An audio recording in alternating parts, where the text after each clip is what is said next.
Hello everyone.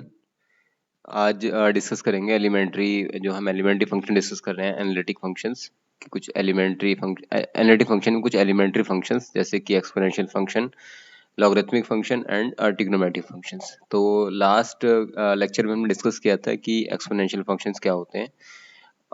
आज हम discuss करेंगे लॉगरिथमिक फंक्शन। ठीक है, लॉगरिथमिक फंक्शन मतलब एनालिटिक फंक्शन के अंदर जो लॉगरिथमिक फंक्शन है उनकी बात कर रहे हैं हम, क्योंकि जो हमारा लॉग फंक्शन होता है वो एनालिटिक फंक्शन होता है। तो क्या होता है लॉगरिथमिक फंक्शन एंड इसकी कुछ प्रॉपर्टीज को हम डिस्कस करेंगे।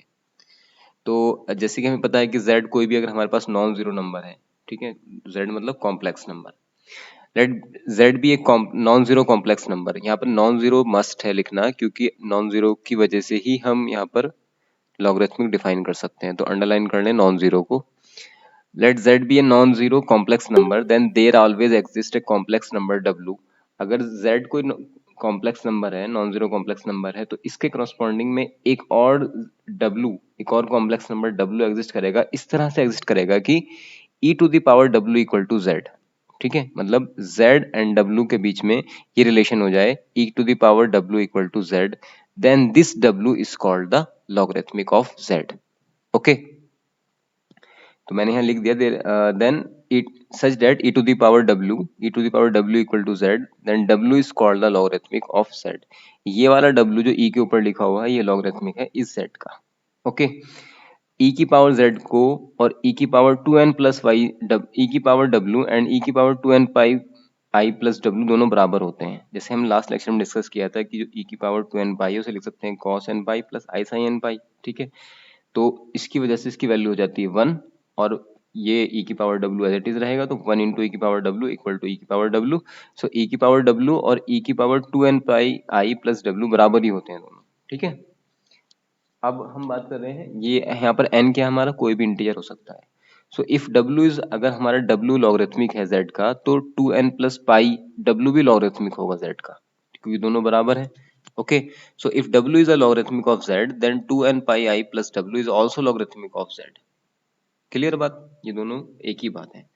अब अगर हम इसकी पोलर फॉर्म की बात करें तो इसको पोलर फॉर्म में भी लिख सकते हैं। जैसे कि मैं लिखने की ट्राई करता हूँ कि अगर मान लेते हैं इफ z इक्वल टू, हम जब पोलर फॉर्म में लिखते हैं इसी को ऐसे लिखते हैं r e to the power i theta. Okay, and ये तो z इक्वल टू ऐसे लिख सकते हैं पोलर फॉर्म में, एंड w का हमें पता है w होता है u प्लस आई वी के बराबर। क्लियर बात, तो इसका मतलब क्या हो गया कि e की power w equal to z, where w is the logarithmic of z।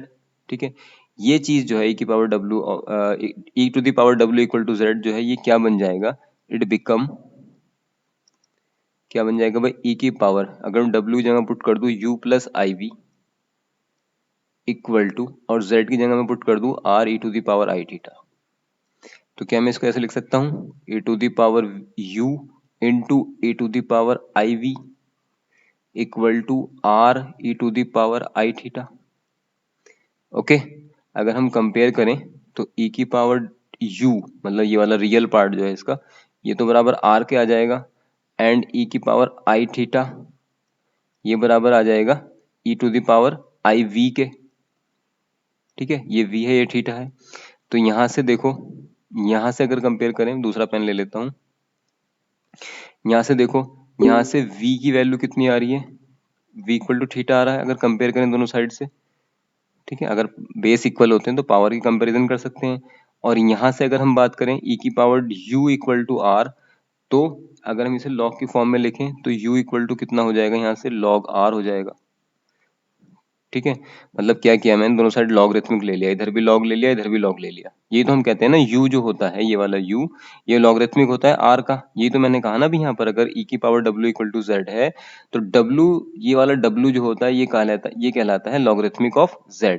तो यहाँ पर ऐसे ही अगर w जगह बस u लिखा हुआ है, u कहलाएगा लॉगरिथमिक ऑफ r, तो u इक्वल टू हो गया log r। Okay, I think ये बात आपको बिल्कुल क्लियर हो गई होगी यहाँ तक। अब अगर इन दोनों वैल्यू को मैं यहाँ पुट कर दूं अपनी, w equal to u plus i v में अगर ये वैल्यू मैं पुट करता हूँ तो देखो क्या बन जाएगा, u की जगह पुट कर देता हूँ log r प्लस आई, v की जगह पुट कर देता हूँ थीटा। ओके, ये आ गया w की वैल्यू। ओके, ये जो थीटा है यहाँ पर हमारा, ये जो थीटा है, ये वाला थीटा, ये कहलाता है हमारा आर्ग्यूमेंट ऑफ जेड। ये कहलाता है आर्ग्यूमेंट ऑफ जेड। ओके। और आर जो है हमारा, आर, ये वाला लॉग आर जो मैंने लिखा है, ये वाला आर, ये ऑलवेज क्या होता है, पॉजिटिव होता है, क्योंकि आर इक्वल टू होता है क्या, mod of z. R equal to, next page पे लिखते हैं, आर इक्वल टू कितना होता है भाई, आर इक्वल टू होता है मॉड ऑफ जेड, और जब मॉड ऑफ जेड है तो ऑलवेज पॉजिटिव होगा, और ये थीटा जो होता है ये होता है आर्ग्यूमेंट ऑफ, ये कहलाता है argument of the Z. Okay, so यहाँ तक आई थिंक ये क्लियर हो गया होगा। तो क्या मैं इसको फाइनली ऐसे लिख सकता हूँ, फिर मैं यहाँ पर इसको लिख सकता हूँ, W को लिख देते हैं कितना हम, log ऑफ Z, क्योंकि log ऑफ Z ही होता है यहाँ से, ठीक है, W ही होता है logarithmic of Z। log R को R की जगह लिख सकते हैं, R की वैल्यू कितनी होती है, मॉड ऑफ Z होती है, और थीटा की जगह क्या लिख सकते हैं हम, आर्गुमेंट ऑफ Z। तो हम फाइनली से क्या लिख सकते हैं, इसे हम लिख सकते हैं log Z इक्वल टू, इसको नेचुरल लॉग भी बोलते हैं, ln जब हम लिखते हैं तो नेचुरल लॉग लिखते हैं, जब कैपिटल LOG लिखते हैं तो उसको सिंपल लॉग बोलते हैं, इसको बोलते हैं natural log. So natural log ln Z equal to, इसे लिख सकते हैं ln मॉड Z R की जगह पर plus iota argument of Z। तो ये आ गया इसके बीच में रिलेशन। ओके, ये इसमें एक रिलेशन आ गया है, क्योंकि हमारे पास ये हमेशा याद रखना कि जो R होता है वो मॉड ऑफ Z के बराबर होता है। ठीक है बात। अब हम इसकी कुछ प्रॉपर्टीज को देख लेते हैं। अगर आप जैसे मतलब अब ये हो गया, इन दोनों के बीच में अगर हम रिलेशन लिखना चाहें तो एक होता है LOG log equal to W plus और इसे लिख सकते हैं 2n पाई आई, 2n पाई आई, और ये जो W होता है ये होता है ln Z के बराबर, जो मैंने यहाँ लिखा है ये ऊपर अभी, और प्लस 2n पाई आई। तो आपको ये क्लियर हो जाना चाहिए कि कैपिटल LOG लॉग में और स्मॉल लॉग में क्या डिफरेंस होता है।